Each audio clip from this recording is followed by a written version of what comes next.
Here we got a 2014 F150. How many miles are on this? Do you even know? Like 175 or something like that? It's a lot, right? Huh? 207. 200, yeah. Oh, that's what it was. 279,000. This has a water pump leaking on it.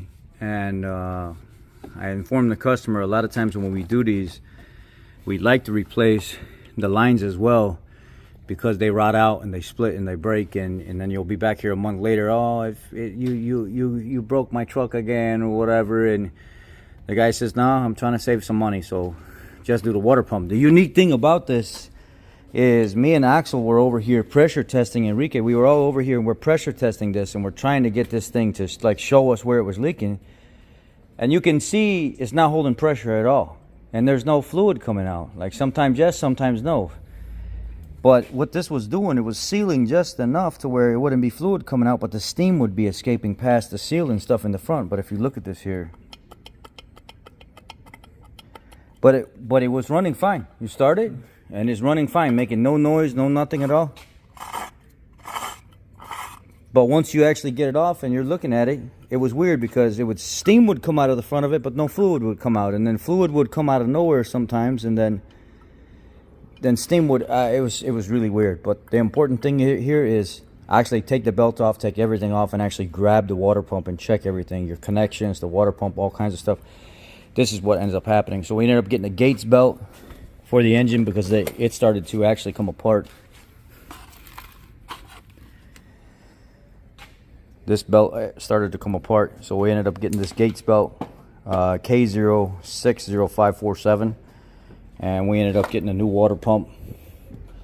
We've had really good luck with these advanced water pumps, so we're not gonna, I don't shy away from it, and it's the fastest I could get the customer back on the road because he works this truck. He's like a scrapper or something like that, isn't he?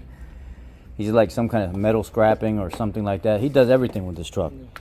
And these trucks will run 500,000-600,000 miles, no problem. These engines are really, really, really good engines. It's a 3.5 or 3.7, yeah.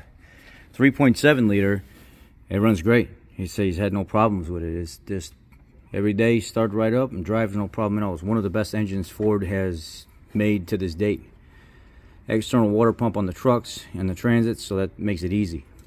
But any of the SUVs or the cars with the 3.5, 3.7, or 3.3 is all internal. No, I take that back. That 3.3 is not. The 3.3 on the new Explorers is external as well. So the SUVs with the 3.3 liter, because the engine is facing the right way, not the wrong way, they put the pump outside. But all the engines that are facing transverse, they put the water pumps behind the cover. But any of the engines that are facing the traditional way, all the water pumps are outside the cover. Have you guys ever noticed that? Most people have never, they don't pay attention to that, you know, with these Fords. Anyway, this is one of the better engines that really doesn't give a lot of people problems at all. The only thing that sucks is whenever you go to do a tune-up on it, you got to pull intake manifold and stuff off every single time. So, and then the water falls off of the cowl, and they say it rots out the bolts and stuff that are in here, and then they snap off, and then you got to try to extract them. That's the only pain in the ass part. But other than that, really good engine. But just make sure you physically take the belt off and grab that water pump and check it.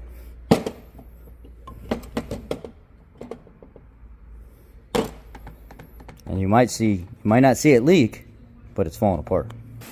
Okay, all done. Water pump done. No more stuff all over the place.